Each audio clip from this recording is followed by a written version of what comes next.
ti rí ìgbẹ̀yìn ẹni re aliaj Hasan Taiwo Ogogo kúlódò ìjẹ́ sí ẹ̀yìn yín ṣó lè rí bí ìgbẹ̀yìn Taiwo Hasan bó ṣe rí yìí ìgbẹ̀yìn yóò lè dá o àtúbọ̀tán yóò lè dá gbogbo ẹ̀yin artist gbogbo ẹ̀yin actor tó jẹ́ yí pé ìbásùn lẹ máa ń béèrè lọ́wọ́ àwọn obìnrin kí ẹ tó star wọn kẹ́ ẹ tó lò wọ́n as lead role ṣé ẹ ti rí ìgbẹ̀yìn ẹni tó dáa báwo ni ìgbẹ̀yìn aláìdá tọ̀dọ̀ yìí ṣe fẹ́ rí ẹni tó dáa ayé á sọ̀rọ̀ ẹ̀ nígbà tó bá wà láyé tó bá kú ayé á tún máa sọ̀rọ̀ ẹ̀ dáadáa lọ ṣùgbọ́n lẹ́yìn ìgbà tí wọ́n bá rí bọ́lẹ̀ gbogbo èrè dáadáa tó ti ṣe yẹn àwọn ọmọ ẹ̀ àwọn èèyàn ẹ̀ ló máa jèrè iṣẹ́ yẹn lọ ẹni tí ò dáa náà àwọn kan wọ́n máa tàn lójú ayé ẹ̀ nígbà tí lára àwọn tí wọ́n ń tàn yẹn tí wọ́n máa sọ lẹ́yìn pé lọ́jọ́ kanjọ́ kan o wá ṣàforí ipò ìsílẹ̀ lọ́jọ́ kanjọ́ kan o ikú àṣà pa ẹ́. Full video on YouTube. ẹ láwo ikú ní YouTube. àwọn tí mo fẹ́ sọ̀rọ̀ sí rèé lágboolé ẹńtátẹ́mẹ̀ntì lápapọ̀ látòrí àwọn tó ń ṣeré tàgé àwọn tó ń kọrin àwọn adẹ́rìn-pọ̀ṣónú àwọn promoter àwọn marketer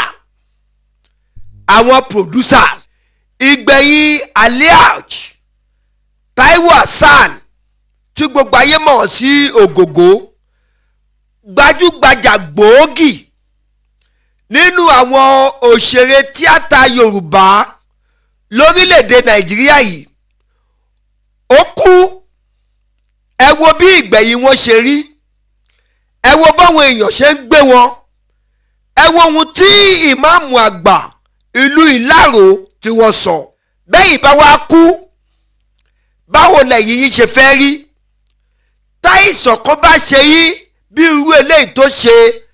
aliaj Hasan Taiwo yìí ṣé kìí ṣe pé àwọn èèyàn máa gbàdúrà káìsàn yẹn kó mẹ́mìí yín lọ ni. Full video on YouTube. ẹ láwo ikú ní YouTube. ẹ̀yin marketers ẹ̀yin promoters ṣé ẹ rántí bẹ́ẹ̀ ṣe ṣe àwọn onífíìmù ṣé ẹ rántí bẹ́ẹ̀ ṣe ṣe àwọn tí wọ́n ń kọrin àwọn onífíìmù wọ́n á gbé fíìmù wá sọ́dọ̀ yín owó tó yẹ kó jẹ́ titi wọn ẹ̀ ní fún wọn wọ́n á fi $1 million wọ́n á fi $2 million wọ́n á fi ṣe fíìmù ṣùgbọ́n nítorí pé ẹ̀yin fẹ́ máa dán káwọn ọmọ yín wà níbi tó dáa káwọn ìyàwó yín wà níbi tó dáa kẹ́yìn gun mọ́tò gidi ẹ lè ní 300,000 lẹ́ máa ra fíìmù tó wọ́ọ̀tì $2 million lẹ́ máa rà lọ́wọ́ wọn ṣé ẹ gbàgbé pé wọn ò rójú owó mèlè tàṣẹ́rè ẹ wò bí gbogbo àwọn èèyàn ṣe ń ké ìyá wa madam ṣájẹ́ wọ́n gbé máìkì dání báyìí wọ́n ń sunkún ọwọ́ wọn ń gbọ̀n ṣé ẹ ti ráyé ṣé ẹ rí i pé ògògó ò fi àná wọn ò fi ba òní jẹ́ ọ̀pọ̀lọpọ̀ yìí ti fi àná ẹ ti fi bòní jẹ́ o mo fẹ́ jẹ́ kẹ́ ẹ mọ̀ nǹkan kan ẹ̀yin ẹbí ògògó ẹ̀yin ọmọ ògògó ìyàwó ògògó ẹ lọ́mọ nǹkan kan dájúdájú o Ọlọ́run mú olódodo ògògó lọ síwájú ọjọ́ ìbí ni ẹ béèrè lọ́wọ́ mi pé báwo ló ṣe jẹ́. Full video on YouTube. ẹ láwo ikú ní YouTube. ẹ̀yin olóṣèlú wa lórílẹ̀‐èdè Nàìjíríà tẹ́ ẹ máa ń jayé bẹ́ẹ̀ ní jẹṣu ṣé ìgbẹ̀yìn yín ṣó máa dáa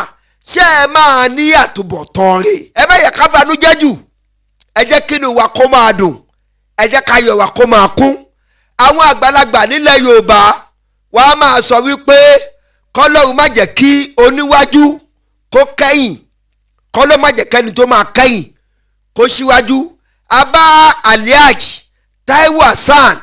ògógó kúlódò abáwọn dúpẹ́ o abáwọn dúpẹ́ lọ́dọ̀ Ọlọ́run torí pé wọ́n lo ìgbésí ayé wọn dáadáa. Gbogbo ẹ̀yin tá a dárúkọ wọn wọ̀nyí ìjẹ́ ṣé ìgbésí ayé yín ṣé gbẹ̀yìn yín ṣó máa dá báyìí. Full video on YouTube. ẹ láwo ikú ní YouTube.